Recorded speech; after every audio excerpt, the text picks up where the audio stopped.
1958, MGM Studios, Culver City. Paul Newman sat in the MGM cafeteria drinking his coffee in silence. For 3 weeks, Elizabeth Taylor had been trying to give him acting advice, and it was driving him insane. He was a method actor, trained at the Actors Studio under Lee Strasberg. And now this Hollywood star who had grown up in front of cameras was telling him how to act. Elizabeth walked onto the set that morning and noticed something wrong. Paul was technically perfect, his posture correct, his lines flawless, but Brick Pollitt's soul was missing. During the break, Elizabeth approached him. "Paul, why does Brick drink?" Newman was surprised. "Because Skipper died and Brick feels guilty." Elizabeth shook her head. "No, Paul. Brick drinks because he's afraid to feel his pain." "You're doing the same thing." Paul went defensive. "I'm a method actor, Elizabeth. I know how to manage my emotions." Elizabeth's eyes filled with tears. "But Paul, sometimes you have to let your emotions manage you." Before we continue with this incredible story, please subscribe to our channel and hit the notification bell. We bring you the untold secrets and rare moments behind Hollywood's greatest legends. Your support helps us keep these stories alive. But to understand what happened in that soundstage, we need to go back. March 1958. Elizabeth Taylor's world had shattered. Her husband Mike Todd died in a plane crash. She was scheduled to be on that plane but stayed behind because of a cold. The guilt consumed her. Elizabeth was prescribed heavy sedatives just to function. Well, studio executives worried she couldn't perform, but Elizabeth refused to quit. She needed the work, needed something to focus on other than crushing loss. When filming began, something remarkable happened. The moment cameras rolled, Elizabeth transformed into Maggie the cat, channeling all her pain into the character. Paul Newman noticed this immediately. She wasn't using technique, she was pouring real pain directly into performance. It was raw, unfiltered, mesmerizing. But it made him uncomfortable because his own performance, for all its technical precision, lacked that emotional truth. One afternoon in the cafeteria, Paul confronted her. "Elizabeth, I trained at the Actors Studio. Lee Strasberg was my teacher. You don't have anything to teach me." Elizabeth smiled painfully. "Paul, you know method, but I know trauma. They're not the same thing." "What do you mean?" She touched his shoulder gently. "If you want to feel Brick Pollitt's pain, come with me. I'll show you what real pain is." That night, Paul went home haunted by her words. He loved his wife, Joanne Woodward, had a stable life, successful career. But had he ever truly suffered? Had he felt the devastating loss that Brick experiences? The next day, Elizabeth led Paul to stage 15, an empty soundstage. She locked the door. The space was massive, dark, echoing. No cameras, no crew, no director. "Sit down, Paul." They sat on the floor facing each other, and Elizabeth began to talk. She told him about Mike Todd's death, about the phone call that shattered her world, about identifying his body, about the funeral where she could barely stand. She described the nights when she woke up screaming, the mornings when she forgot he was gone and reached for him in bed only to find empty space. She talked about the guilt, the what-ifs, the unbearable weight of being the one who survived. "This is pain, Paul," Elizabeth whispered, tears streaming down her face. "Not the kind you study in acting class. The kind that lives in your bones, that wakes you up at 3 a.m, that makes you wonder if you'll ever feel whole again."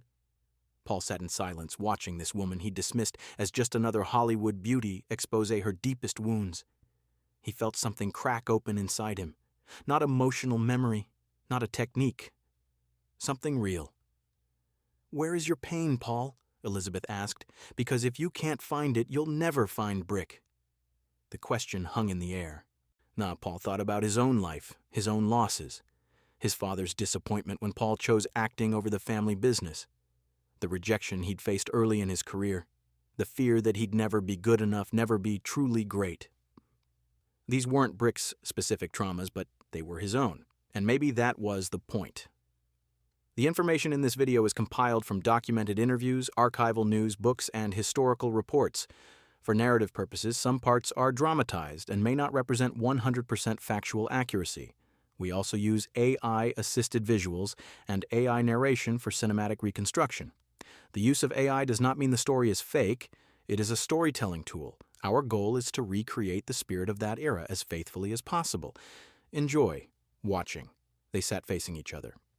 Elizabeth began talking about Mike Todd's death. The phone call that shattered her world, identifying his body, the funeral where she could barely stand. She described nights waking up screaming, mornings when she forgot he was gone and reached for him in bed, only finding empty space. "This is pain, Paul," Elizabeth whispered, tears streaming. "Not the kind you study in class. The kind that lives in your bones, that wakes you at 3 a.m., that makes you wonder if you'll ever feel whole again." Paul watched this woman expose her deepest wounds. Something cracked open inside him. Not emotional memory technique, something real. "Where is your pain, Paul? Because if you can't find it, you'll never find Brick." The question hung in the air. Paul thought about his own losses, his father's disappointment when Paul chose acting, when early career rejections, the fear he'd never be good enough. These weren't Brick's specific traumas, but they were his own, and maybe that was the point. Have you ever had a moment when someone showed you a truth about yourself that you'd been avoiding? Share your thoughts in the comments below. We'd love to hear your stories. The next day was the filming of the crucial bedroom scene between Brick and Maggie. It was the emotional center of the entire film, the moment where all of Brick's pain, anger, and fear come to the surface. Director Richard Brooks had tried to shoot it the week before, but the performance hadn't worked. Paul had been technically correct, but emotionally distant. That's when they decided to postpone and try again. Now, after the soundstage session with Elizabeth, everything was different. Paul walked onto the set with a new energy. The crew noticed it immediately. There was a vulnerability in his eyes that hadn't been there before, a rawness. The cameras rolled.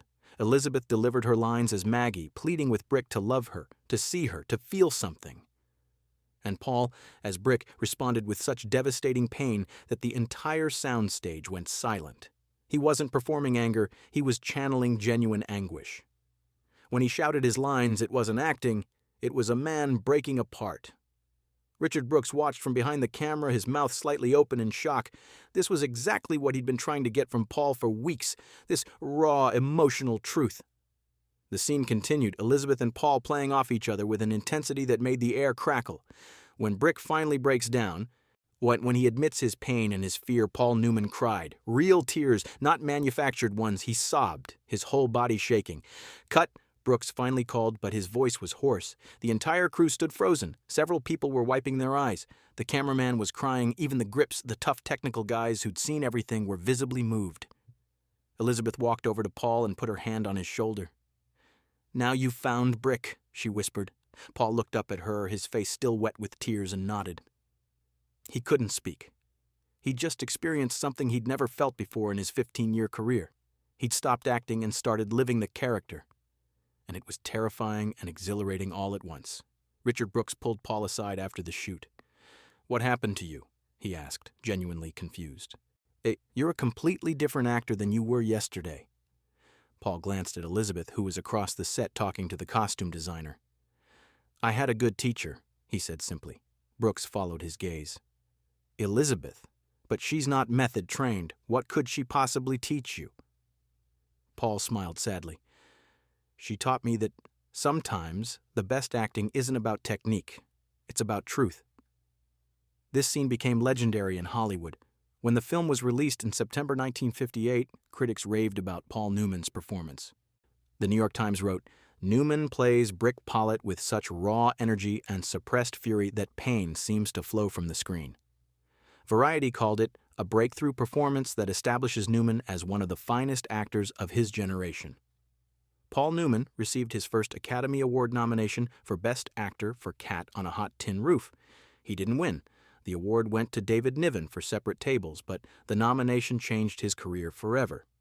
Suddenly, he wasn't just a handsome movie star. He was a serious actor, and he knew he owed that transformation to Elizabeth Taylor. But here's what most people don't know.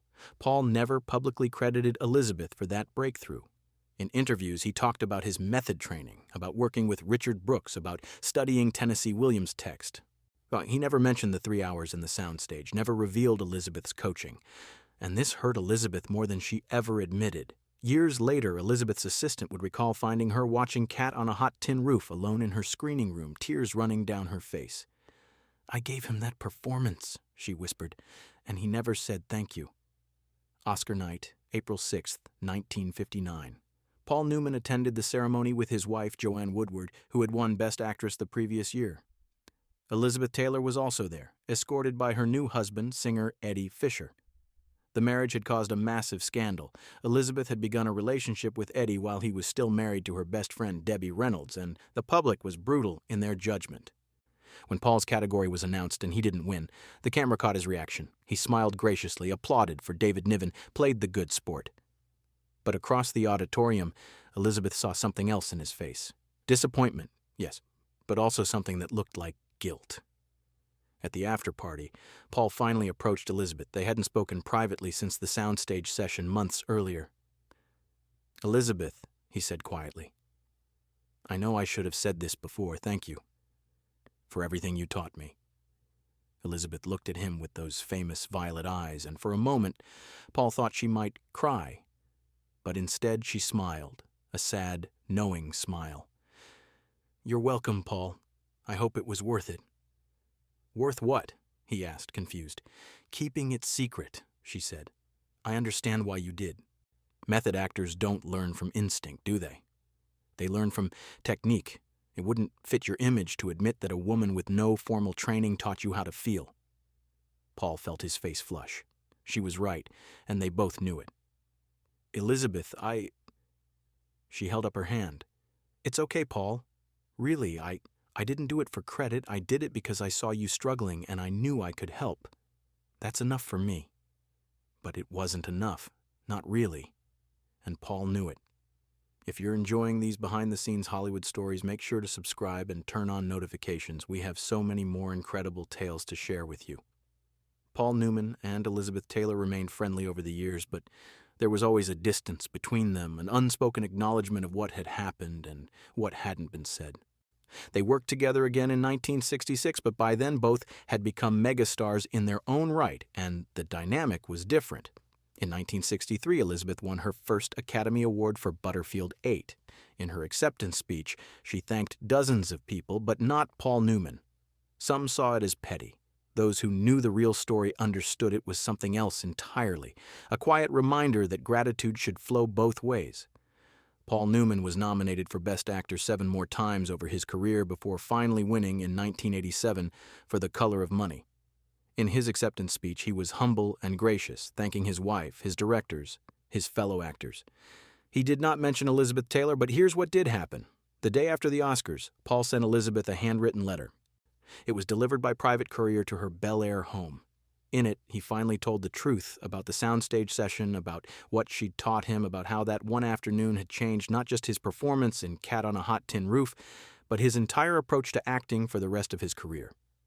"You showed me that vulnerability isn't weakness," he wrote. "You showed me that the greatest performances come not from hiding our pain, but from sharing it. I'm sorry it took me 30 years to say this publicly, even if this public is just you. Thank you, Elizabeth. You were the best teacher I ever had." Elizabeth kept that letter in her bedside table for the rest of her life. 2008. Paul Newman was dying of lung cancer. He was 83 years old and his body was finally giving out. In September, each knowing the end was near, he made a series of phone calls to people who had mattered in his life. One of those calls was to Elizabeth Taylor. Elizabeth was 76, struggling with her own health issues, confined to a wheelchair much of the time. When her assistant told her Paul Newman was on the phone, she immediately took the call. "Liz?" Paul's voice was weak, barely above a whisper. "I need to tell you something I should have said 50 years ago." "Paul, you don't have to—" "Yes, I do," he interrupted gently. "That day in the soundstage, when you taught me about real pain, about real vulnerability, you didn't just help me with one performance. You taught me how to be human in front of a camera. You taught me that acting isn't about hiding yourself, it's about revealing yourself. Like every good performance I ever gave after that moment, I owe to you." Elizabeth closed her eyes, tears rolling down her cheeks. "Paul, you deserved credit, Liz, public credit. And I was too proud, too insecure, too caught up in my method actor image to give it to you. I'm sorry. I'm so sorry." "I forgave you a long time ago," Elizabeth whispered. "I know," Paul said, "but I needed to say it anyway.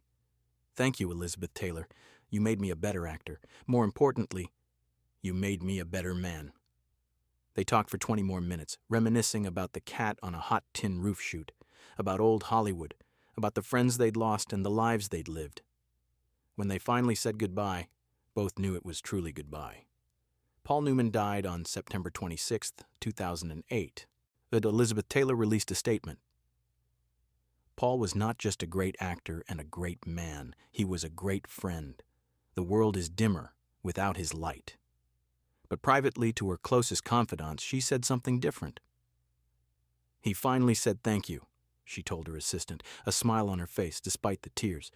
After all these years, he finally said thank you. Today, Cat on a Hot Tin Roof is considered one of the greatest films of the 1950s. Paul Newman's performance is studied in acting classes around the world. Students analyze his emotional vulnerability, his raw honesty, the way he made Brick Pollitt feel so painfully real. What they don't know is that the secret to that performance wasn't method acting technique. It was 3 hours in an empty soundstage with a grieving woman who knew that the greatest art comes from the greatest pain. Elizabeth Taylor died on March 23, 2011. Among her possessions, her family found Paul Newman's letter from 1987, creased and worn from being read and reread. They also found something else, a small notebook where Elizabeth had written down her thoughts and memories. On one page, dated September 1958, right after Cat on a Hot Tin Roof wrapped filming, she had written this. Today, Paul gave the performance of his life. I watched from the sidelines and felt proud, not because I helped him, but because he finally understood. Pain is not something to hide from. Pain is what makes us human. Pain is what makes us artists. I hope he remembers this. So I hope he knows that the greatest gift we can give each other is truth, even when it hurts, especially when it hurts. That soundstage on the MGM lot, Stage 15, was demolished in 1974 to make room for a parking structure. But what happened there in 1958, that moment when one artist opened her heart to help another artist find his soul, that legacy lives on. Every time an actor chooses vulnerability over technique, truth over safety, pain over pretense, Elizabeth Taylor's spirit is there, whispering the same words she whispered to Paul Newman so many years ago. Where is your pain? Find it. Because if you can't find your own pain, you'll never honestly portray anyone else's. This is the untold story of how Elizabeth Taylor taught Paul Newman to feel, and in doing so, she changed not just one performance, but the entire course of his legendary career. Sometimes the greatest teachers are the ones who never ask for credit. Sometimes the greatest lessons are the ones taught in silence, in secret, in an empty room where two souls connect over shared suffering. And sometimes, 50 years later, the student finally says, "Thank you." What do you think about this incredible story? Have you ever had a mentor who changed your life but never received proper recognition? Share your thoughts in the comments below. And please subscribe to our channel for more untold Hollywood stories. These legends deserve to be remembered, and their lessons deserve to be shared. The stage is empty now. The cameras are off. But somewhere in the echo of that soundstage, if you listen carefully, you can still hear Elizabeth Taylor's voice teaching, guiding, giving everything she had to help someone else shine. That's not just Hollywood history. That's humanity at its finest.